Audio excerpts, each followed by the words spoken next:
Hello, and welcome to NANNcast. I'm Jill, your host. Advanced Practice Registered Nurses, or APRNs, are an integral part of the care of newborns and infants in multiple sites, including all levels of neonatal intensive care units, well baby nurseries, follow-up clinics, PICUs, cardiovascular ICUs, and pediatric offices. This is not just limited to nurse practitioners, but neonatal clinical nurse specialists as well.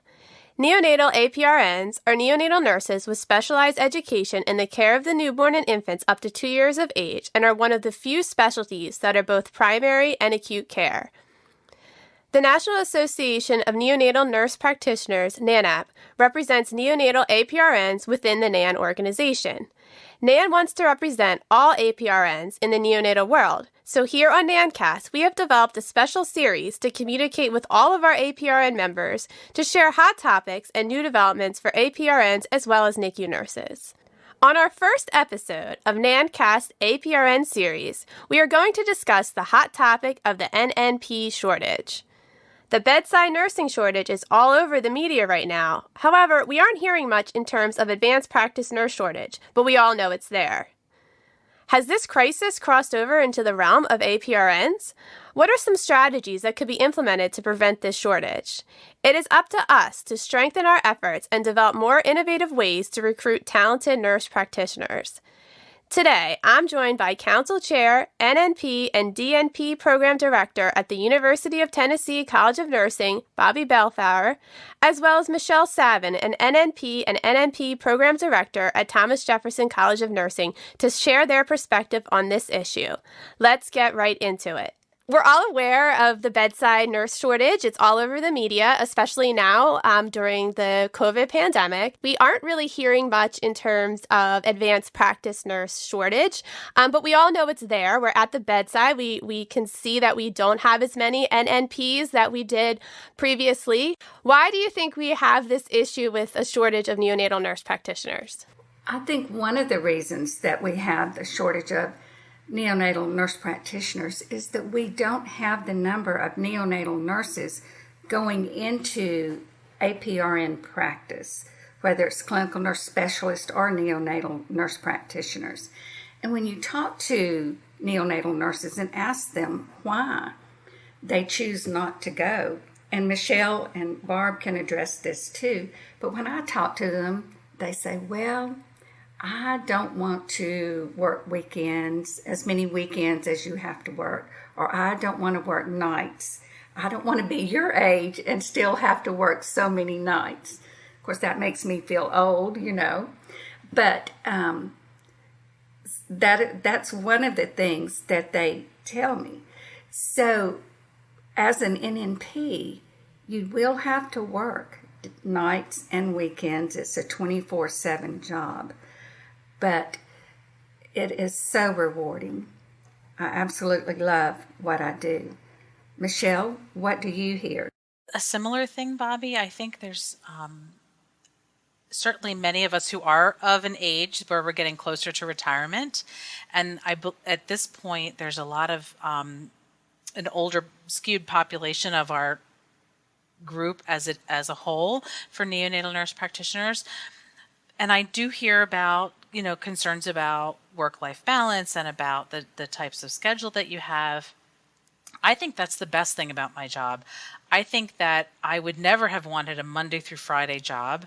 I think the flexibility I get by working all different types of shifts at all different types of hours, especially different lengths of shifts and different units. So I work in a level 1, a level 2, a level 3 because the system I work within has several different level hospitals that I rotate through. And when my children were little, I used to joke that I was a part-time nurse practitioner and a full-time mom, as opposed to a part-time mom and a full-time nurse practitioner. And that's because I could work my schedule so that I could be home with them a lot of times when I needed to be home with them. I can cluster days together. I can work longer hours. I can choose to work more weekends to help out my colleagues. And be home during the day when they get off the school bus, or to get them off to school when they were younger. I think that flexibility and the teamwork that you have it's a little bit different when you have a large unit and you have, 100 nurses who are trying to fill out a schedule book and make decisions about what's going to happen. When you're working with a smaller group of NPs, there's a lot of camaraderie, and there's also a lot of give and take and a lot of flexibility. So the teamwork that we have in our groups is really a key. It's like family, and I really want to encourage people to think about that. I also hear from people, oh, I'm scared, I don't think I could do it. And that is just not true. There is the ability for many people to do advanced practice, and advanced practice has lots of angles to it when you're in NNP. You can focus at the bedside, but you can focus on QI projects. You can focus on doing parent education. You can focus on the follow-up clinic. You can focus on the delivery room, the transports. We have so many fun different aspects to our job that we're trained to do that is so important that I really want to encourage staff nurses, think about it, give it a try, and you can go slow. You don't have to eat the whole elephant. You can go a few classes at a time. But there's a program out there for everybody. There's a program that is an online program, an asynchronous program, a didactic in-person program. There's a lot of flexibility out there for staff nurses who want to think about advanced practice. And that's the beauty, I think, as a bedside nurse, the ability to self-schedule. And I think that carries on, as a nurse practitioner in the advanced practice role as well. It's a shame because there are a lot of very experienced bedside NICU nurses that choose to go an outpatient route to get away from the hospital schedule, but it still can be flexible, just like you mentioned. And, there's many programs out there that will fit anybody's lifestyle, if they want to go back to school and pursue an advanced practice degree. Jill, you bring up a really good point, and I'm sure Bobby can speak to this as well, but as a neonatal program director, I can't tell you, I have conversations regularly with NNP or NICU nurses who say, I'm going to go get a PNP or an FNP because I like that schedule better. I think that I would be happier in my work-life balance. So many of them come back and get a postmaster certificate with me and come back to the NICU and become NNPs after they have a nurse practitioner degree in another subspecialty. When the NICU holds your heart, that's where you want to be. And I encourage people who are thinking about, I want to do advanced practice, but maybe I'll be a PNP or maybe I'll be an FNP. Really think about the population you want to work with. We certainly are happy to get post-grad certificate students back into our programs, but we would like you to be able to go to a program and meet your goals from the very beginning.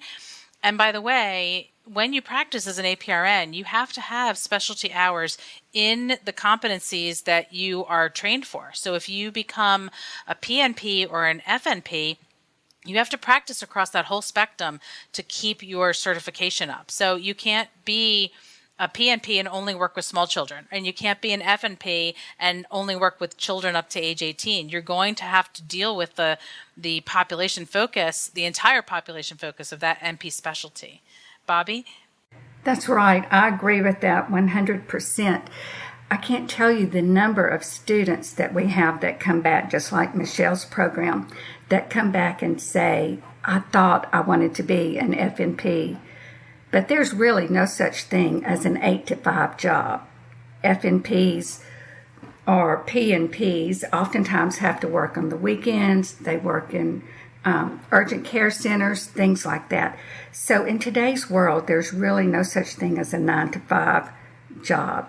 And many people find that they're very unhappy in that situation, and they come back and get postgraduate certificates in the NNP world.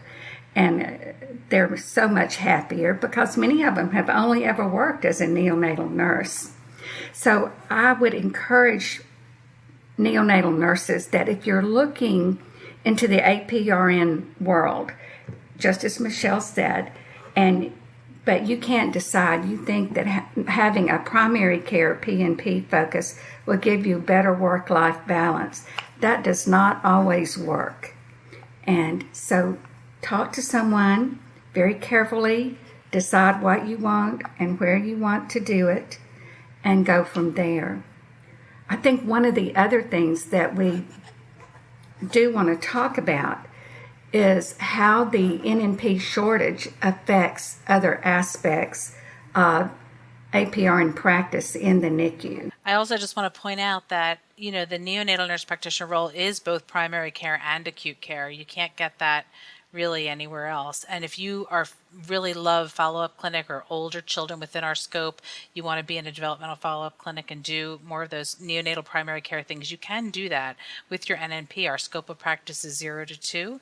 And there are opportunities to do lots of different niche things within neonatology. But yes, within the NICU itself, it is challenging when we have an NNP shortage, and then the hospitals and upper management are scrambling to fill those roles. And as you see, not always with people who have the same background and knowledge as base that the NNP gets when she's in school or he's in school to become specifically a neonatal nurse practitioner. Absolutely. And I think it makes a big difference in the type of care that we can offer. Many of our neonatal nurses think that NICU, as Michele said, think that NICU is just a level 3 or a level 4 within the NICU. But as I get older, I sometimes find that I really like doing some of the follow-up care. And it lets me see what happens after our babies go home.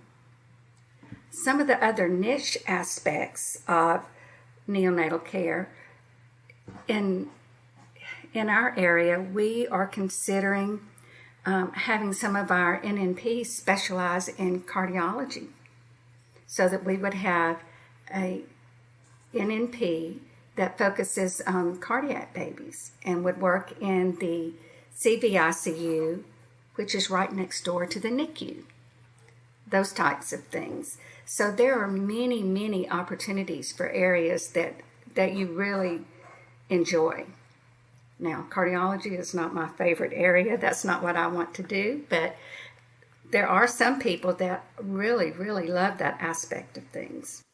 Early in my career, I worked in the well baby nursery as well. We rotated through the NICU, the transport call, the well baby nursery, and the follow-up clinic. And there are ways you can negotiate different aspects of the role, and ways that current practitioner groups can expand their impact across all of the competencies of the NNP. But we need enough people who are there to be able to make that work. And so it's a little bit chicken and egg, but when you see something that doesn't look ideal to you as a staff nurse, that doesn't mean that's the way that role is going to stay. And you could impact that if you joined that team and actually expand the capability of that team. And we want you all to really think about that. Yeah, and I think that, by us discussing this, bedside nurses see that there's more than just the NNP that works in the NICU. Like Bobby mentioned, you could work in the cardiac ICU. There's bedside nurses that don't really find delivery rooms as something that they, feel comfortable, but maybe they don't have to take a role where they have to attend deliveries. There's a lot of possibilities. And I think it's great to have this discussion to really, educate, nurses, bedside nurses, that there is more than just, a true hospital NNP role. That they can have a lot of different avenues that they can take that might, meet with their interests or what they feel that they specialize in. Right. And I think if many of our bedside nurses who are so very talented and they take such good care of our babies, I think if they would talk to some of the experienced APRNs and maybe find out that, okay, maybe it's not exactly the schedule I want, but there are more things to life than just your schedule. So there are ways we can work out your schedule to help with your child care, to help with other things that you have to do. And oftentimes you'll find that your NNP teams are so close. I have lifelong friends that I worked with 25 years ago that I haven't seen in 20 years, but I can call them right now. And it's just like I saw them yesterday. So our teams are small, but we're really very close. in many aspects of things. And that's a wonderful way to live your professional life. And I think the NNPs in most units have such a great relationship with the bedside nurse, and we rely on NNPs so heavily, and we believe in them, and we feel comfortable when they are, taking care of our babies, or, I work night shift, so we see a lot more NPs on nights versus during the day. I see them and I'm like, okay, we're going to be fine because, she's on or he's on. And, I think that we have a unspoken kind of trust and bond, NICU nurses with the NPs, and that relationship, you can't find that. Amongst the nurses and the residents or the fellows. You see that more with the NPs. Who are you going to call if something's wrong? You want your NP there sometimes. You find yourself in the corner calling the NP, saying, you got to get out here, you got to see what's going on, because that's who we feel comfortable with, because we have such a trusting relationship with them. We value that, by the way. We trust our nurses and we listen to them, and we teach our students to, listen to your nursing intuition, but really listen to the eyes at the bedside and the nurses who are there. And hopefully that's a symbiotic relationship. I'm going to tell every staff nurse who's listening to this podcast, ask the NNP to show you the x-ray. Ask the NNP to talk to you about the blood gas. Ask the NNP, what they think about something that you're seeing or anything you're curious about. We love to teach, and we want everybody to come along and be the best caregivers that they can be. So that relationship really goes both ways. It really does. We teach our students the same thing. If a nurse calls you and tells you there's something wrong, then you need to go to the bedside and investigate what she has told you. And oftentimes we get calls after they've already called the fellow or the resident, and they say, well, call me if something else happens. Then we'll get another call and say, I called the fellow, but I really think somebody needs to come look at this baby.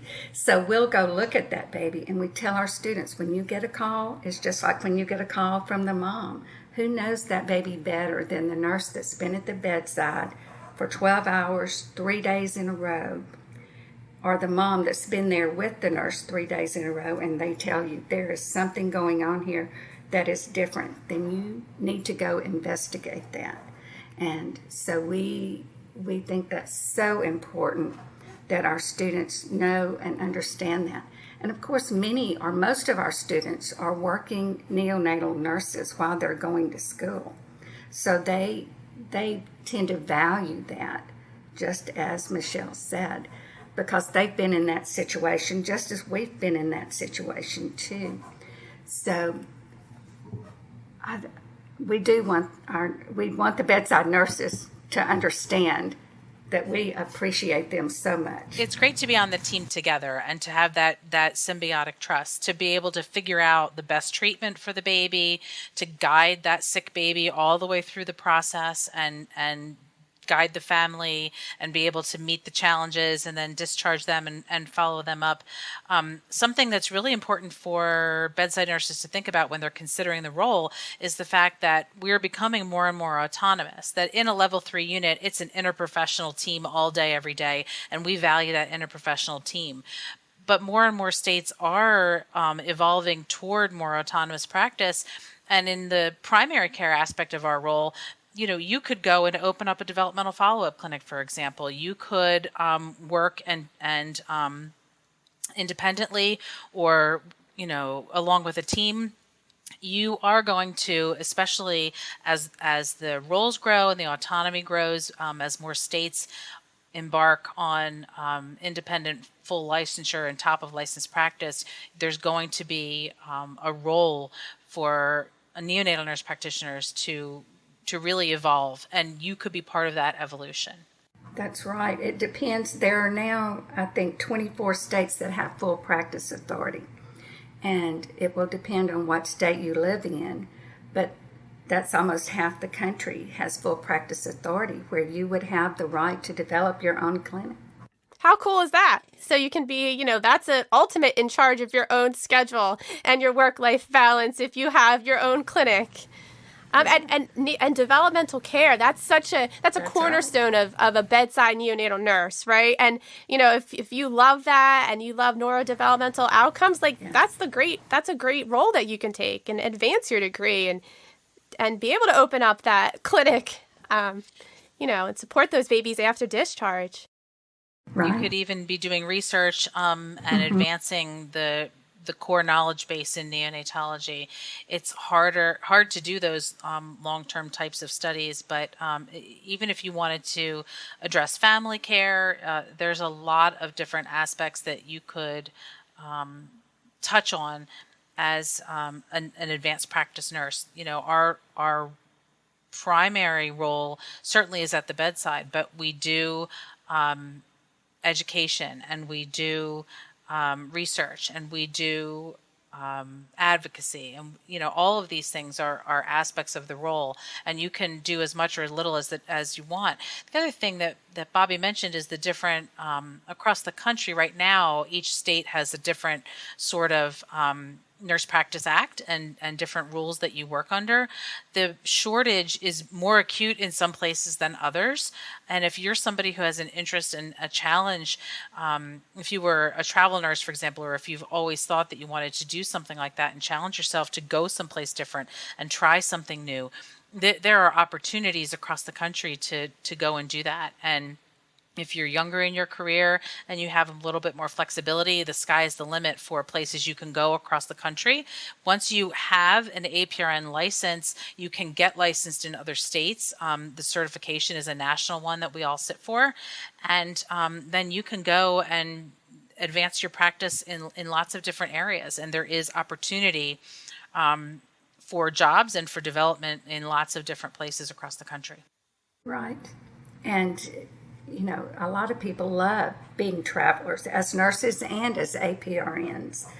But in many institutions, travel APRNs work in many unique situations. You can work in a level 4 NICU where you do have lots of surgeries and endocrine disorders and things like that. You can work in a level 3, a busy delivery hospital. You can work in a level 2 where you are on call for 24 to 48 hours at a time and may have 1 or 2 deliveries, things like that. So it is, and then you get to see parts of the country that you may never have traveled to. So it can be very interesting. So with this neonatal nurse practitioner shortage, how is this directly affecting NICUs and how they run and how they operate on a day-to-day basis? One of the issues that has occurred with the shortage of NNPs is that there are other providers that have started practicing in the NICU, such as PAs or physician assistants and pediatric acute care nurse practitioners. Pediatric acute care nurse practitioners have a scope of practice from 35 weeks or greater, and PAs oftentimes have finished a fellowship in neonatology, and their education is a lot different than nursing education. So that is one of the things that I think is becoming more prevalent in some NICUs. That's why it's so important that we encourage our bedside nurses to go to school, to enter the APRN workforce, and to be neonatal nurse practitioners, because they have an expertise that many other people that have never worked in the NICU specifically will be able to bring to the bedside as an APRN. Michele, you want to weigh in on that? Yes, it is a shortage, and it is frustrating because we want to bring more people into our profession, and we want to show you the joys of our role. There was a workforce survey done by NANN, and administrators do want NNPs. They recognize the value of the history and the experience that NNPs bring to the table. These providers have history and specific education and training. You have to have 2 years of level 3 or 4 NICU experience to come into a program to become an NNP. So you start with a background that other people just don't have, even if somebody is trained like a PA in a fellowship. And in terms of the pediatric nurse practitioners, while they certainly have education in some of these areas, their national certification does not speak to neonatal competencies, except for a very small portion of that 35 to 40 week piece. It doesn't really speak to care in an intensive care nursery. And PAs are nationally certified as generalists, not as neonatal specialists. So there is an educational piece and an understanding that a neonatal nurse brings to the neonatal nurse practitioner role in the hospital and at the bedside that these other providers just don't have, and the same background competencies, and they can't fulfill the job description and the role in the same way. The specific training and expertise of neonatal nurses and neonatal nurse practitioners is designed for a neonatal intensive care unit. Exactly. What's better than a nurse, the bedside nurse with, plenty of years experience at the bedside and attending deliveries to expand their role and become an advanced practice nurse. They've seen it, they've done it, they've learned from the best. That will, provide for a great practitioner, once they're done the program. We can understand why the shortage encourages people to look for other ways to fill vacancies and to care for babies. But what we know by many years of experience is that the evidence shows us that neonatal nurse practitioners give expert care to neonates, and that's really what we want to encourage. And we value all players on the team, but we don't want to see the NNP role be diminished by folks who don't have the same training and expertise. I'm not saying they don't give good care by any stretch of the imagination. Please don't get me wrong. But what I am saying is that we want the NICU nurses out there and the NNPs out there to encourage people to come back to school. And even for the NNP listeners on this call, we want you to bring those staff nurses into the fold, and we want you to help us in this process. We need you to precept. We need you to help us grow our own. And that's something that is hugely valuable. You're right, Michele. We do want people to help us grow our own NNPs. And so it's important that we encourage our experienced bedside nurses to go back to school to become an NNP, but it's also important that we provide areas and practices for them to have their education, that we provide NNPs for preceptors, that we provide clinical sites for the nurse practitioner students that we encourage to go back to school. So I would encourage you to make sure that you talk as an NNP, that you encourage your best and brightest bedside nurses to go back to school, and that you talk with your leadership and with your hospital and with your NICU about providing a clinical site for the nurse practitioner students and to be preceptors for our nurse practitioner students. That's one of the things that many nurse practitioner students say they have some difficulty with, and that's finding clinical sites close to where they live and finding preceptors. It's up to us as APRNs to act as preceptors. All of us at one point in time had someone that paid it forward, that precepted us to get through school. So it's incumbent upon us to pay that back. Bobby, I couldn't agree more. I think that there's a lot of talk about burnout, and we certainly see burnout in our staff nurses, in our NNPs, and in our preceptors. But you have it in your hands as an NNP to be able to impact the growth of those coming after you. I have had NPs tell me that they have to precept other people in the NICU, that they have to precept a PA student, or they have to precept an ER resident, or they have to precept somebody else. I would encourage you to talk to your hospital administrations and really find ways that you can support each other and build up each other. I don't think there's any reason why any profession should be disallowed from precepting students within their own profession. And I think we should be really happy to do it. I think that it's also important to realize that the more of us that jump in, the easier it's going to be, right? Many hands make a light load. And I think that the more we can encourage preceptors and support preceptors, we as faculty certainly do as much as we can to support them. But we are all going to be better off, and our babies are going to be better off if we have more preceptors, more staff nurses who are coming into advanced practice, and more focus on meeting the competencies to care for them from a nursing perspective and a neonatal nursing perspective especially. I can't agree more. I think as an obstacle that you hear a lot amongst bedside nurses is how difficult it is for students in an NNP program to find clinical sites, to find preceptors. And I think that could really scare people off from pursuing school and going back for an advanced degree because they fear the ability to try to find and connect. Not everybody has preceptors line up or the ability to network to find them, and that's a huge obstacle and a huge stressor and a cause of anxiety that you already have going back to school, and then to add that on top, I think that's a drawback for some nurses to just to decide to make that leap to go back to school.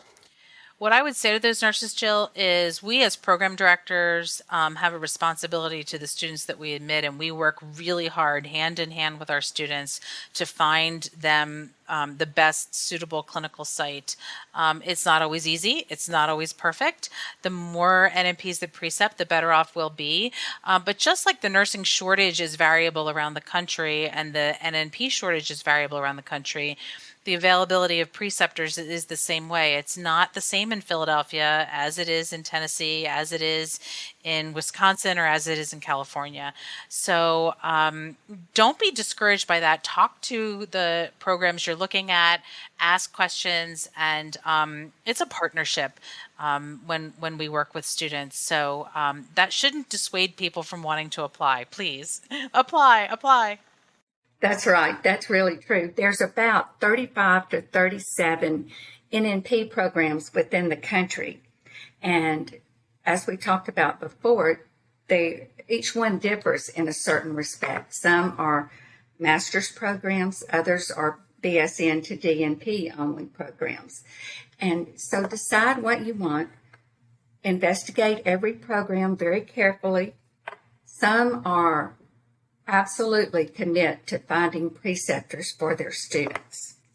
And if that's going to be an issue for you, then look at those programs very carefully because they will find you students. Will find you preceptors. And that's important. If you happen to work in a unit where you are guaranteed a preceptor if you go back to school, then that's not the most important thing that you're looking for. So investigate all the programs, and on the NANN website, there's a list of all NNP programs throughout the country. So it's very easy to look at all the programs, and many of them have mostly online components, so you don't have to choose a program that's close to where you live. So investigate each one carefully and decide if they have the components that are most important to you as a nurse. That's a great point, Bobby. I get inquiries from students all over the country, and various programs have the ability to work in various places. Each state, believe it or not, has rules and regulations about higher education and how that works for the students in their state. So there are sometimes limitations and there are sometimes wide open opportunities. So don't just limit yourself. And if you think, there's no NNP program in my state or in my neighborhood or in my community, there are a lot of programs that still could suit you. And I encourage you to look around. Different preceptors have students come from all around the country. I've had students who have gone to 5 or 6 states away and spent a semester there. I always ask my students, Do you have a neighbor, a friend, a cousin whose couch you can sleep on, for a week or two while you're there, and then go back and forth if you need to? That we can be really flexible about that. And people who are willing to precept are really interested in helping you. And so sometimes when you reach out through NAN, through the listservs, through the communities, you can find people who are willing to help you out. And if your hospital contract doesn't exist with the program that you're interested in, we can work with you. We can work with different hospitals and different our university to get those contracts in place so that students can have those clinical experiences that they want to have. The respect that practitioners command and the sense of accomplishment you get when you care for a baby from birth through discharge, when you get to assist in the management, when you get to dive deep and figure things out and have that curiosity, when you get to work with embryology and physiology, and you get to challenge yourself in a team situation and work as a leader. And by the way, you as staff nurses are leaders. You don't have to have a title to be a leader, but the ability that you have to lead a code or a resuscitation or a group through rounds, it can't be measured. It's really something that is thrilling, and that I encourage all of you to think. Right, and the impact that you have on that baby's life from the very beginning of life, regardless if it's at 23 weeks or 42 weeks, the impact you have on that baby's life is immeasurable. And it's not only on the baby, the impact that you have on the baby's family as a neonatal nurse practitioner is immeasurable. I've been an NNP for 34 years. And so my oldest patient is 34 years old, and she's a pilot for FedEx. And she calls me at least once a year. I have pictures of her children. She has 2 little girls. She was born premature, SGA, and both of her girls were premature. And she knew that was a risk factor because she was premature. And I still talk to her mom a couple of times a year, things like that. So the impact that you have on a baby and their family is immeasurable. And staff nurses have a great impact too. But I sometimes feel that I get much closer to some of my patients as an NNP than I did as a staff nurse sometimes. We all have innumerable stories. You've been an NNP a little bit longer than me. I'm coming into my 30th year as an NNP. And one of the earliest fond memories that I have is a critically ill baby who ultimately we put on experimental liquid ventilation very early in my career. And she recently graduated from college, and her mother was so impacted by all of us, she went back and became a NICU nurse. You just don't know. So to continue with all of the positivity surrounding becoming an NNP or being an NNP, after listening to all of your heartwarming stories, do you have any final thoughts that you could share with everyone as far as, how we can correct this nursing shortage, or how we can inspire NNPs to become preceptors and, pay it forward? I think that for me, you go to work every day into a unit that you love with friends who are like family, with babies and families that you care about. And the way we can all make it better is to grow our own. So if you are a NNP, look around your unit, see who you can encourage, see who you can mentor, see who you can precept, talk to your administration about providing tuition reimbursement or support because if you are hiring from within, those people are already loyal to your institution. You already know them. They already are raring and ready to go. If you're a staff nurse, look at the NNPs that you work with. And if you don't work it with any NNPs, ask yourself why that is. What's going on in your unit? How can you grow from inside? How can you stretch a little bit? It's so great to just try to, stretch your brain in a different direction. And don't be afraid. Ask questions.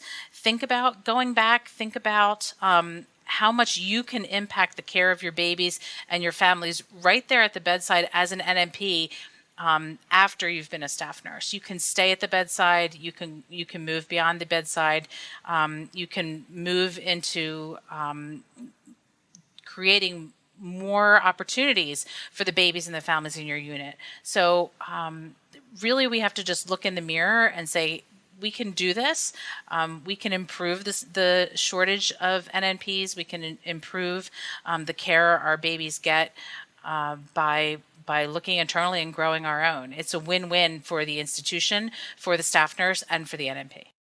Michele, I agree 100%, and I could not say it any better than what you have just said it.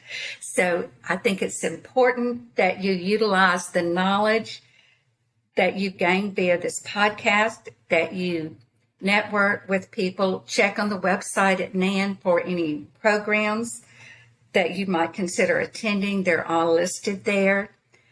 Do your research, but we would love to have our bedside neonatal nurses apply as NNPs. Thank you so much, Michele and Bobby, for joining us today and inspiring all of us to maybe take the next step in our career and become an NNP, and also maybe, paying it forward if you're an NNP now, and let's resolve this nursing shortage so, we can have the best outcomes for our babies, because that's really why we're all here. So thank you guys so much. Thank you, Jill. There is so much to cover within the realm of APRNs, and the conversation can't end here. To keep the discussion going, make sure you subscribe to NANNcast so you'll never miss an episode of our APRN series. Bobby and Michele will be back with special guests to highlight fellow APRNs, raise awareness on issues affecting care and practices, as well as supporting students and new APRNs as they embark on their new journey. We are excited to bring you even more NANNcast. This podcast is made possible by listeners like you. Thanks for your support and letting us into your ears. Have a great day.